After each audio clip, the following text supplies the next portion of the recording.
Setengah jam kemudian, keduanya mengendap-endap kembali ke apartemen Dadu. Ye Chen baru saja memejamkan matanya beberapa menit ketika dia menyadari pintu telah dibuka dan Sun Yi telah menyelinap masuk sambil membawa selimut. Xiao Chenzi, kamu belum tidur, kan? Belum? Ada apa denganmu? Sun Yi menjulurkan lidahnya, Ruoxue susah tidur. Dia menempati seluruh tempat tidur, jadi aku sama sekali tidak bisa tidur. Sun Yi hampir menjadi orang pertama dari ketiganya yang bangun, jadi dia tidak perlu khawatir si Ruoxue akan mengetahuinya keesokan harinya. Lagi pula, dia sudah pernah tidur dengan Ye Chen, jadi sekali atau dua kali bukanlah masalah besar. Baiklah, beberapa saat kemudian, Sun Yi masuk mengenakan piyama. Sebenarnya mata Ye Chen terbuka sepanjang waktu, tetapi karena punggungnya menghadap Sun Yi sama sekali tidak bisa melihatnya. Dia merasakan sesuatu yang sangat lembut di belakangnya dan tidak tahu apakah harus menangis atau tertawa. Apakah Sun Yi mendorongnya untuk melakukan kejahatan? Keesokan paginya, ketika Ye Chen bangun, ia mendapati Sun Yi sudah lama pergi, dan suara dua wanita yang sedang mengobrol terdengar dari ruang tamu. Ruoxue, kenapa matamu bengkak sekali? Apa kau menangis kemarin? Tanya Sun Yi dengan heran. Tidak, apakah itu begitu jelas? Si Ruoxue segera pergi ke kamar mandi. Meskipun hal itu tidak memengaruhi kecantikannya. Ruoxue, apa yang terjadi? Apakah ada yang mengganggumu? Atau bagaimana? Tidak, mataku agak kering karena kehujanan angin di balkon kemarin, jawab si Ruoxue dengan santai. Ketika melihat Ye Chen keluar dari ruangan, dia menatapnya dengan penuh minat.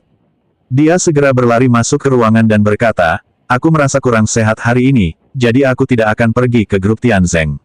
Tapi Ye Chen, aku akan menyiapkan rencana pengembangan dan operasional grup di rumah, dan kita akan membahasnya bersama Sun Yi nanti. Bagus, Ye Chen setuju. Sekarang grup ini sudah memiliki Sun Yi dan Shen Haihua, dan juga produk-produk unggulan, itu sudah cukup. Jika diimplementasikan secara efektif, perkembangan kelompok ini pasti akan tak terbendung. Ye Chen dan Sun Yi meninggalkan rumah pukul 9 pagi. Sun Yi pergi ke grup Tianzeng, sementara Ye Chen berencana mengunjungi Wang Yuheng. Pagi harinya, ia menuliskan metode kultivasi yang paling cocok untuk orang biasa di buku catatannya, dengan maksud untuk memberikannya kepada Wang Yuheng. Ketika mereka tiba di Universitas Jiangbei, para petugas keamanan menjadi pucat pasi karena ketakutan saat melihat Ye Chen. 4 dari mereka bahkan berinisiatif membukakan pintu gerbang untuk Ye Chen, sikap mereka benar-benar berbeda. Ye Chen langsung pergi ke asrama dan menemui Wang Yuheng.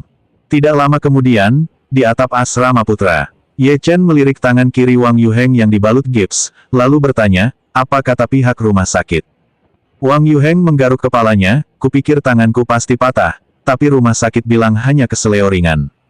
Oh, yakin sekali. Ye Chen agak terkejut. Saudara Chen, aku benar-benar merasa kau berbeda, baik dari segi temperamen maupun kekuatan. Ye Chen tidak menjawab, tetapi menatap Wang Yuheng dan berkata dengan sangat serius, apakah kau ingin menjadi sekuat aku? Seperti kemarin. Wang Yuheng terkejut, menelan ludah, dan mengangguk dengan penuh semangat, tentu saja aku mau. Jika aku memiliki kekuatan kakak Chen, aku tidak akan menindas mereka, dan aku pasti tidak akan tinggal diam dan menyaksikan orang tuaku dipukuli tanpa bisa melawan. Dia mengepalkan tinju lainnya. Ye Chen sangat puas dengan jawabannya, dan dia mengeluarkan buklet itu dari tangannya lalu langsung menyerahkannya kepada Wang Yuheng. Jika kau ingin menjadi lebih kuat, buku ini akan memberimu jawabannya. Wang Yuheng mengulurkan tangannya, matanya tertuju pada kata-kata di bagian paling atas buklet itu, teknik petir awan ungu. Dia sedikit membuka matanya, dan matanya langsung membesar, kakak Chen, bagaimana ini mungkin? Mungkinkah ini? Anda benar, memang itu masalahnya. Jika Anda mengikuti langkah-langkah di beberapa halaman pertama, Anda akan mengerti dengan sendirinya. Dan satu hal lagi, kamu harus menghafal semua yang ada dalam daftar ini dalam 1 hari, lalu membakarnya sendiri. Dalam keadaan apapun, tidak seorang pun boleh mengetahuinya, mengerti? Terakhir, aku harus mengingatkanmu tentang sesuatu, jalan seni bela diri jauh lebih berbahaya daripada yang kau pikirkan. Menjaga hati Daomu adalah kuncinya. Jika kau memiliki pertanyaan, jangan ragu untuk bertanya padaku. Ya, kakak Chen, kata Wang Yuheng dengan penuh semangat. Ye Chen menceritakan lebih banyak tentang dunia bela diri kuno kepada Wang Yuheng, tetapi teleponnya berdering di tengah cerita. Itu adalah Ye Lingtian. Ada apa? Tanya Ye Chen sambil menekan tombol jawab. Tuan Istana, sesuatu yang mengerikan telah terjadi. Lingtian bersedia menerima hukuman. Suara Ye Lingtian terdengar dari ujung telepon. Tatapan Ye Chen langsung berubah dingin saat dia menuntut, apa sebenarnya yang terjadi. Nona Xia telah dibawa pergi. Ketiga pelindungku yang perkasa telah tewas. Apa? Ye Chen memaksakan diri untuk tenang dan bertanya, mungkinkah seseorang dari keluarga Xia yang mengambilnya? Jika itu keluarga Xia, Xia Ruoxue pasti baik-baik saja. Tuan Istana, ini pasti bukan keluarga Xia. Keluarga Xia tidak memiliki ahli dengan kekuatan seperti ini di Jiangcheng. Dilihat dari luka di tanganku, ini pasti perbuatan seorang Grandmaster, dan lebih dari satu. Kata Ye Lingtian dengan sungguh-sungguh. Tuan Istana, ini semua salahku. Aku tidak peduli apakah ini kesalahanmu atau bukan, Ye Lingtian. Mulai sekarang, gunakan semua sumber dayamu untuk menemukan Xia Ruoxue. Jika kau tidak dapat menemukannya, jangan kembali menemuiku. Selain itu, kirim mobil ke Universitas Jiangbei untuk menjemputku secepat mungkin. Tuan, saya sudah mengatur semuanya. Mereka akan sampai di gerbang timur Universitas Jiangbei dalam waktu 30 detik. Ye Chen langsung menutup telepon. Wang Yuheng merasakan aura Ye Chen agak aneh. Tepat saat dia hendak berbicara, Ye Chen melompat dari lantai atas. Saudara Chen, kau, sebelum dia selesai berbicara, Wang Yuheng terkejut mendapati Ye Chen telah mendarat di tanah dan berubah menjadi bayangan kabur, melesat menuju gerbang sekolah seperti seekor citah. Apakah ini benar-benar manusia? Apartemen Dadu. Ye Chen naik ke lantai atas seperti orang gila dan mendapati pintu terbuka lebar. Dia bergegas masuk dan mendapati bahwa Ibu Xia sudah berada di dalam. Saat itu, mata Ibu Xia dipenuhi amarah. Dia memasangkan gelang pemantau kehidupan terbaru pada Xia Ruoxue, yang akan mengirimkan detak jantung dan data fisik Xia Ruoxue setiap saat. Namun, baru 20 menit yang lalu, data tersebut tiba-tiba terputus.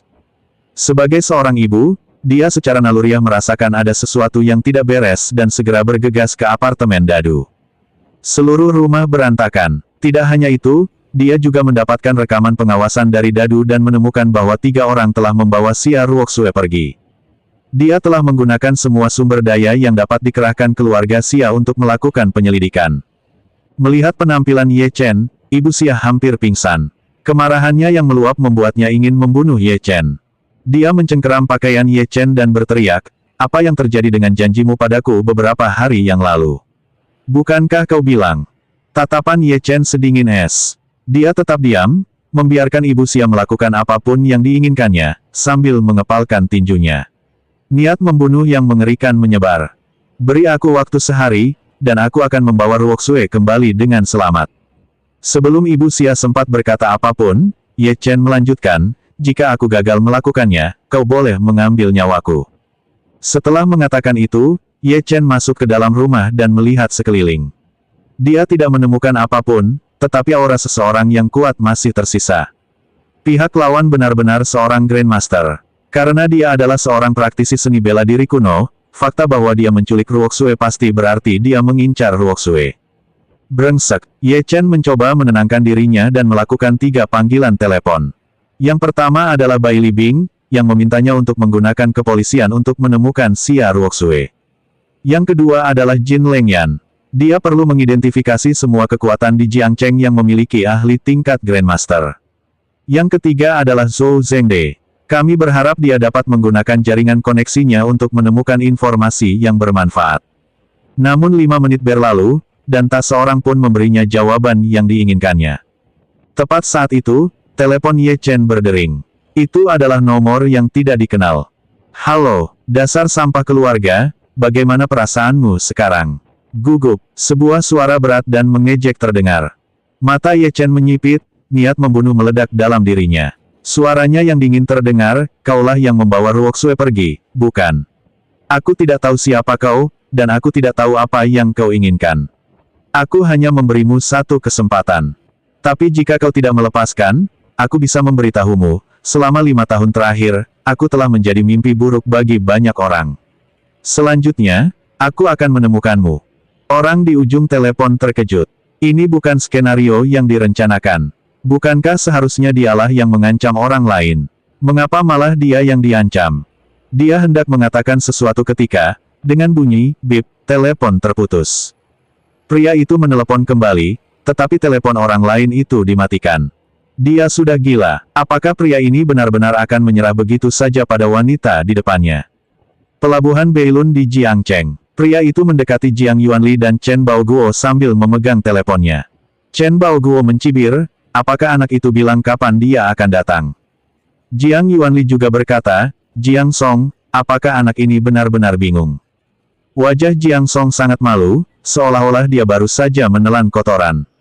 Dia melirik keduanya dan berkata tanpa daya, "Yah, dia mengancamku lalu menutup telepon. Aku bahkan tidak memberikan alamatku." Apa yang kau katakan? Tarik kembali teleponnya. Anak itu mematikan ponselnya. Bagaimana mungkin? Chen Baoguo mengerutkan kening, tidak mengerti apa yang sedang dilakukan Ye Chen. Dia melirik Xia Ruoxue, yang diikat dan ditutup matanya di kejauhan. Xia Ruoxue adalah putri dari keluarga Xia. Jika sesuatu terjadi padanya saat berada dalam pengawasan mereka, konsekuensinya akan tak terbayangkan. Mereka hanya mencoba memancing Ye Chen. Namun, dilihat dari situasi saat ini, pria ini sepertinya sama sekali tidak khawatir. Carilah cara untuk memberitahunya, dia harus hadir di sini hari ini, apapun yang terjadi. Ya, Jiangcheng, apartemen dadu. Ye Chen duduk bersila dengan mata tertutup, sebuah rune aneh tergambar di depannya. Di atas rune tersebut, terdapat salah satu anting milik Xia Ruoxue. Dia sangat marah. Dia tidak akan pernah menggunakan teknik seperti itu kecuali benar-benar diperlukan. Metode pencarian orang ini terlalu melelahkan secara fisik. Jika kamu tidak hati-hati, tubuhmu akan mengalami dampak buruk dan kultivasimu akan stagnan. Ye Chen membuat segel tangan sambil melafalkan mantra. Inilah, jurus agung mencari rahasia, teknik tertinggi yang diberikan lelaki tua itu kepadanya. Melihat secercah harapan, mereka mencari orang itu sejauh 1000 mil. Saat Ye Chen berbicara semakin cepat, rune dan anting-anting di depannya benar-benar melayang ke atas. Detik berikutnya, bangunan itu langsung terbakar. Terjadi hal aneh, apinya ternyata berwarna biru. Bahkan bentuknya pun aneh. Sekarang, Ye Chen menggigit jarinya dan tiba-tiba menyemburkan aliran sari darah. Ketika sari darah itu mengenai api, api tersebut berkobar terang. Sebuah gambar tiba-tiba muncul di benaknya. Kontainer, derek, laut, Beilun.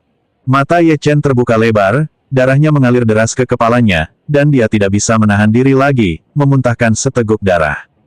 Meskipun wajahnya pucat, niat membunuh yang mengerikan masih terpancar darinya. Saat ini pukul 4 sore waktu Beijing di pelabuhan Beilun. Ini adalah pelabuhan lama Jiangcheng. Tanah di sana dipenuhi dengan kontainer pengiriman yang sudah usang. Saat ini, di dalam sebuah kontainer pengiriman, Xia Ruoxue diikat ke sebuah kursi besi. Tali yang mengikatnya sudah meninggalkan bercak darah samar di kulitnya yang putih. Dia tidak menunjukkan tanda-tanda gugup, sebaliknya, dia tetap sangat tenang. Dilihat dari tindakan orang-orang ini, mereka adalah praktisi seni bela diri kuno. Selain itu, kelompok orang ini pasti mengetahui identitasnya, sehingga mereka tidak menyakitinya dan bahkan memberinya air secara teratur. Dia merasa lebih seperti umpan, seolah-olah orang-orang di luar sedang menunggu sesuatu datang. Apakah orang-orang ini mencoba menggunakan saya untuk mengancam keluarga Xia? Melihat ke seluruh provinsi Jiangcheng dan Jiangnan, siapa yang berani mengambil risiko seperti itu dan menyinggung keluarga Xia? Saat itu, Jiang Song masuk sambil membawa sebotol air, dan berkata kepada Xia Ruoxue dengan ekspresi datar, "Minumlah." Xia Ruoxue memalingkan muka, menolak kebaikan mereka, dan berkata dingin, "Siapa sebenarnya kalian?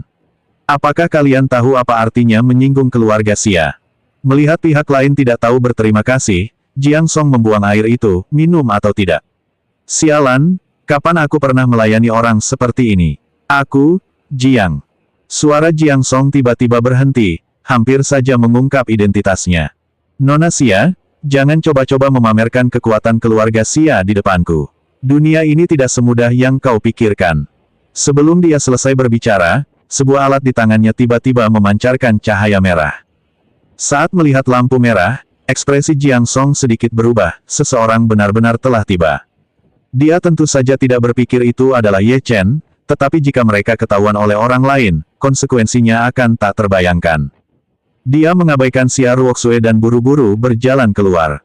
Saat Jiang Song meninggalkan kontainer, dia tiba-tiba menyadari bahwa angin bertiup lebih kencang di pelabuhan Beilun. Angin kencang telah bertiup, seolah-olah seluruh pelabuhan Beilun terkunci oleh aura yang tak terlihat. Pintu masuk ke pelabuhan Beilun. Bang! Dengan suara dentuman keras, gerbang besi itu ditendang hingga jatuh ke tanah, hampir retak. Kepulan debu membubung saat seorang pemuda muncul di pintu masuk. Itu adalah Ye Chen. Ye Chen melirik sekeliling dan secara alami melihat beberapa sosok yang kuat. Benar saja, ini dia. Karena kalian sangat menikmati bermain game, aku, Ye Chen, akan ikut bermain sampai akhir.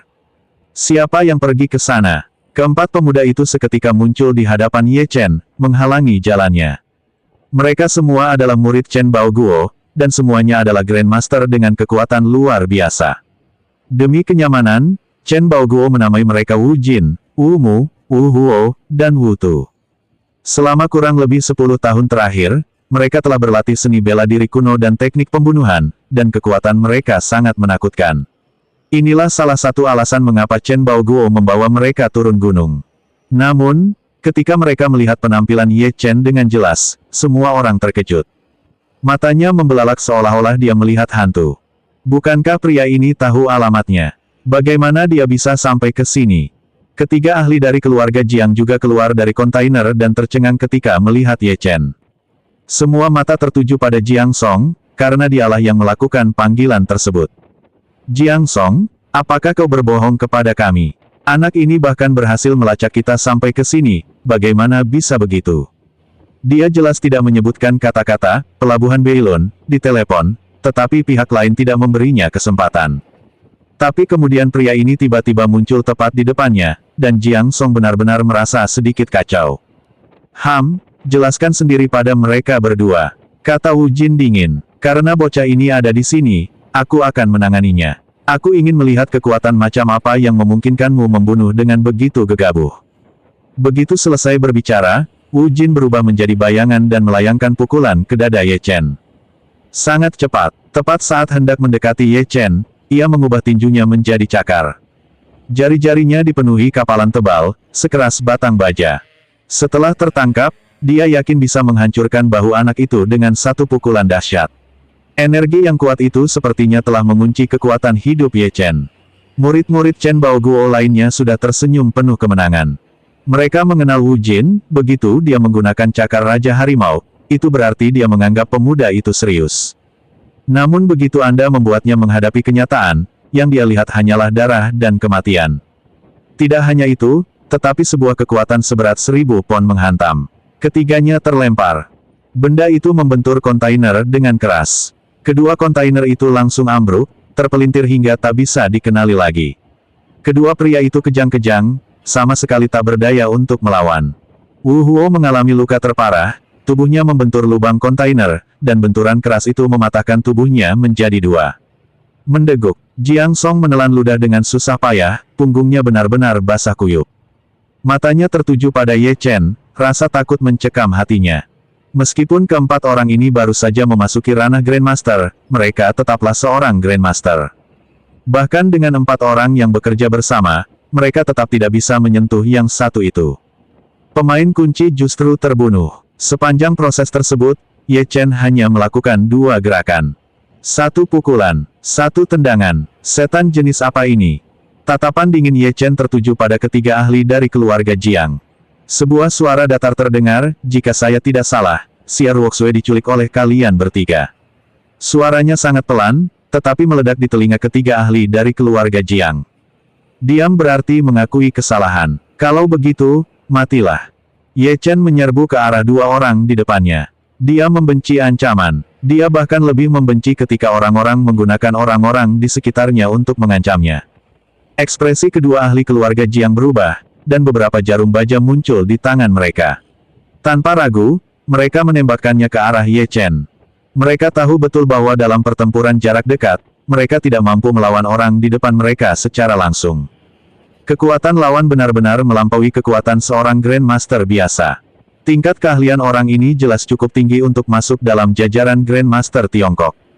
Bagaimana mereka bisa bertarung? Kecuali Chen Baoguo dan gurunya turun tangan secara pribadi, tidak ada cara untuk membunuh anak laki-laki ini. Jarum-jarum baja itu melesat keluar, menghasilkan serangkaian suara siulan saat terbang di udara. Mereka mengira ini akan membuat lawan mereka lebih waspada, tetapi yang mengejutkan, jarum-jarum itu berhenti tepat sebelum mengenai sasaran. Jarum-jarum itu bahkan tiba-tiba berputar dan jatuh langsung ke tanah. Bagaimana mungkin itu terjadi? Ekspresi kedua pria itu berubah drastis. Sebelum mereka sempat pulih dari keterkejutan, Ye Chen menghantamkan telapak tangannya, dan salah satu dari mereka terhempas ke tanah, tubuhnya hampir terpelintir, dan dia benar-benar tewas. Tepat ketika Ye Chen hendak membunuh pria lainnya, sebuah teriakan terdengar, "Hentikan. Jika kau berani membunuhnya, istrimu juga tidak akan selamat." Aura kekerasan Ye Chen tiba-tiba berhenti, dan telapak tangannya mendarat di kepala ahli keluarga Jiang. Angin kencang itu langsung meremukkan pipi orang itu, dan darah mengalir keluar. Tidak jauh dari situ, Jiang Song mengeluarkan pisau pendek dan menempelkannya ke leher Xia Ruoxue yang cantik. Jika Jiang Song melakukan gerakan sekecil apapun, Xia Ruoxue pasti akan binasa. "Ye Chen, jika kau berani menyentuh kakakku, kakak Xia pasti akan mati." Jiang Song mengancam. Saat itu, Xia Ruoxue sama sekali tidak gugup. Sebaliknya, dia menatap Ye Chen di kejauhan dengan sedikit terkejut. Apa yang dilakukan orang ini di sini? Apakah dia datang ke sini untuk menyelamatkannya? Xia Ruoxue melirik sekeliling lagi, dan ketika dia melihat mayat-mayat yang mengerikan itu, matanya dipenuhi rasa takut. Mungkinkah semua ini dilakukan oleh Ye Chen? Melihat Ye Chen tetap diam, Jiang Song melanjutkan, "Aku tahu kau sangat kuat, tetapi karena kau ada di sini, kau pasti berusaha menyelamatkan wanita ini." Ye Chen tetap tanpa ekspresi, tetapi menghela napas, "Seharusnya kau tidak menyentuhnya, kau benar-benar seharusnya tidak melakukannya." Jiang Song mencibir, "Nak, jangan banyak omong kosong lagi, berlututlah sekarang juga. Kalau tidak, aku akan membunuh wanita ini." "Ye Chen, jangan dengarkan dia, dia tidak akan berani membunuhku," kata Xia Ruoxue. Melihat Xia Ruoxue menolak bekerja sama, wajah Jiang Song memerah karena marah, "Dasar jalang, jangan lagi macam-macam, atau aku akan mencekikmu." Setelah mengatakan itu, dia menatap Ye Chen dengan tajam dan memerintahkan, "Lepaskan anak buahku sekarang, dan berlutut." "Berlututlah dengan kedua lutut, sekarang juga." "Kau ingin aku berlutut? Kau yakin?" Suara tenang Ye Chen terdengar, seolah-olah dia baru saja mendengar lelucon lucu.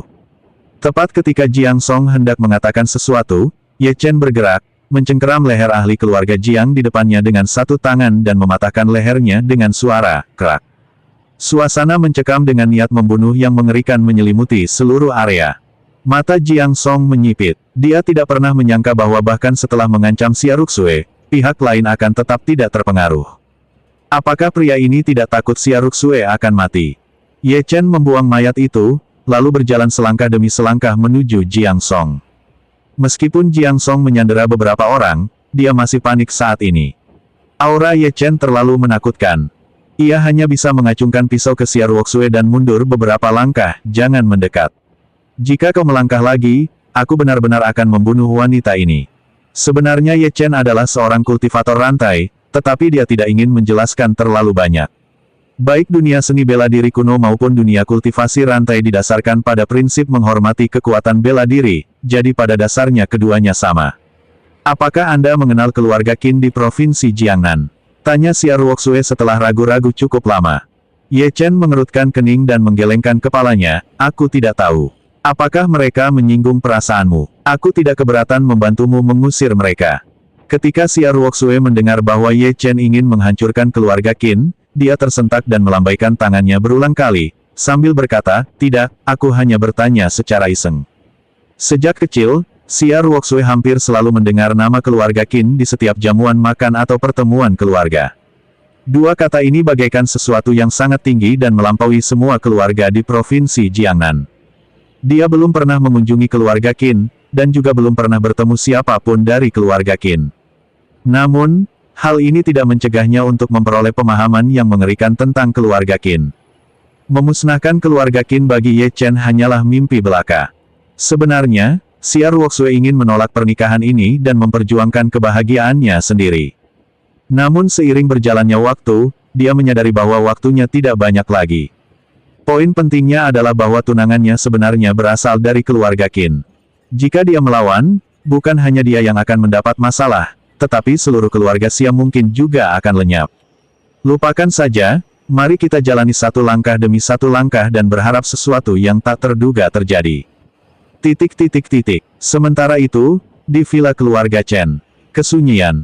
Chen Baoguo dan Jiang Yuanli menatap layar besar di depan mereka dengan saksama, tanpa mengucapkan sepatah kata pun. Mereka bahkan merasa seolah-olah napas mereka tercekik. 7 Grandmaster di alam transenden pun tidak mampu membunuh seorang pemuda berusia awal 20-an. Jika Anda mengatakan ini kepada praktisi seni bela diri manapun, mereka tidak akan mempercayai Anda. Namun kebenaran yang pahit ada tepat di depan mata mereka, dan mereka tidak bisa menyangkalnya. Setelah keheningan yang cukup lama, Chen Baoguo yang pertama kali memecah keheningan dengan berkata, berdasarkan kekuatan lawan, mereka setidaknya bisa masuk ke peringkat Grandmaster. Jiang Yuanli mengangguk, namun, dilihat dari gerakan lawannya, orang ini sepertinya sama sekali tidak memiliki kemampuan bela diri. Ini hanya penghancuran kekuatan semata. Chen Baoguo juga berkata, ini satu-satunya keraguan saya saat ini. Anak ini menggunakan gerakan mematikan di mana-mana, dan metodenya tanpa ampun, tetapi Anda tidak dapat mengetahui kekuatan sebenarnya hanya dari video. Jadi, Guru Chen, apakah Anda masih berniat menantang orang ini di arena bela diri? Tanya Jiang Yuanli. Chen Baoguo menatap tajam Ye Chen di layar dan meraung, tentu saja. Dia dengan kejam membunuh anggota klan saya. Jika saya tidak membunuhnya, ranah seni bela diri saya tidak akan pernah bisa maju lebih jauh. Jika ini terus berlanjut, semua orang akan berpikir bahwa keluarga Chen saya takut pada anak ini. Awalnya aku berencana membunuh anak ini dalam satu gerakan, tapi sekarang sepertinya dia cukup kuat. Jiang Yuanli melirik Ye Chen, firasat buruk samar merayap ke dalam hatinya. Tetapi karena Chen Baoguo bertekad, dia tentu saja harus mendukungnya. Matanya melirik ke sekeliling, dan dia berkata, jika pemuda ini menerima tantangan, saya akan meminta Tuan Tua Yuan untuk menjadi wasit. Mengingat persahabatan saya dengan Tuan Tua Yuan, bahkan jika pemuda ini memiliki peluang untuk menang, saya akan mengurangi peluangnya menjadi 0. Di arena bela diri, beberapa individu yang kuat akan bertindak sebagai wasit untuk memastikan keadilan dalam tantangan. Begitu mendengar nama Tuan Yuan, Chen Baoguo tersentak dan berseru dengan gembira, mungkinkah itu Tuan Yuan yang pernah masuk dalam peringkat 400 Grandmaster Tiongkok? Jiang Yuanli mengangguk, iya. Aku ingin melihat apa yang bisa ditawarkan orang ini untuk menang. Apartemen Jiang Cheng Dadu. Ye Chen dan Xia Ruoxue baru saja sampai di rumah. Ibu Xia yang masuk. Ibu Xia mendekati Xia Ruoxue dan dengan saksama memeriksa setiap bagian tubuhnya. Ruoxue, apakah kamu baik-baik saja? Bagaimana kamu bisa tiba-tiba dibawa pergi? Xia Ruoxue mengerutkan kening melihat kekasaran ibunya, tetapi tetap berkata, Bu, bukan apa-apa, hanya salah paham. Salah paham. Suara ibu Xia sedikit meninggi, dan dia menatap Ye Chen dengan dingin sebelum beralih ke Xia Ruoxue dan berkata, salah paham apa yang sampai membuatmu pingsan? Salah paham apa yang sampai-sampai harus mendobrak pintu dan membawamu pergi? Ruoxue, karena beberapa orang tidak dapat menjamin keselamatanmu, kau pulang bersamaku sekarang. Xia Ruoxue dengan tegas menolak, berkata, aku tidak akan pergi. Aku akan tetap di sini, aku tidak akan pergi kemanapun. Awalnya, Ibu Xia ingin membawa Xia Ruoxue pergi secara paksa, tetapi ketika melihat tatapan dingin Ye Chen, dia tidak berani melakukannya. Bocah di depannya itu benar-benar aneh. Kuncinya adalah auranya seperti aura seseorang yang merangkak keluar dari tumpukan mayat. Jika mereka tidak menerimanya, baik Sun Yi maupun Xia Ruoxue tidak akan bisa tenang. Karena kamu sudah datang sendiri ke rumahku, itu menghemat waktu dan tenagaku untuk mencarimu. Senyum mengerikan muncul di bibir Ye Chen. Setelah itu, Ye Chen meninggalkan apartemen Dadu dan bersiap untuk pergi ke grup Tianzeng. Begitu dia sampai di lantai bawah, sebuah mobil van hitam tiba-tiba berhenti di depannya, pintunya terbuka, dan Jin Lengyan buru-buru keluar. Tuan Ye, apakah Anda menerima surat tantangan dari arena bela diri? Ye Chen terkejut, lalu mengangkat surat di tangannya dan berkata, apakah ini yang kau maksud? Jin Lengyan merebut surat itu, meliriknya, dan ekspresinya berubah drastis. Dia bergumam, ternyata benar. Sialan. Apa yang terjadi? Bagaimana kau tahu? Tanya Ye Chen penasaran. Lagi pula, dia baru menerima kabar itu semenit yang lalu. Mungkinkah keluarga Jin, keluarga ahli bela diri, sudah mendapatkan informasinya. Itu terlalu cepat. Jin Lengyan dengan cepat menjelaskan, Tuan Ye, pengumuman di arena bela diri sudah dipasang. Sekarang, semua tokoh berpengaruh di Jiangcheng tahu tentang pertarungan Anda dengan Guru Tua Chen. Arena bela diri Jiangcheng adalah tempat untuk menyelesaikan perselisihan, dan sudah tidak digunakan selama 5 atau 6 tahun. Karena begitu seorang pendekar bela diri melangkah ke arena, mereka pasti akan mati. Chen Baoguo jelas berniat membunuh Anda di arena bela diri. Melihat Ye Chen tidak menunjukkan ekspresi apapun, Jin Lengyan melanjutkan, Tuan Ye, Anda dapat menolak tantangan dari arena bela diri. Abaikan saja, itu bukan mengakui kekalahan, itu menilai situasi. Selain itu, Anda memiliki keluarga Zhou dan militer di belakang Anda, jadi Chen Baoguo tidak akan berani menyentuh Anda. Dia mengira bujukannya akan berhasil, tetapi yang mengejutkannya, Ye Chen tersenyum dan berkata, mengapa menolak? Aku bahkan tidak peduli dengan Chen Baoguo. Karena dia sudah sampai pada kematiannya, aku akan membunuhnya saja. Wajah Jin Lengyan memucat pasi, Tuan Ye, Anda tidak tahu seberapa kuat Chen Baoguo. Dia mencapai alam Grandmaster lebih dari 10 tahun yang lalu.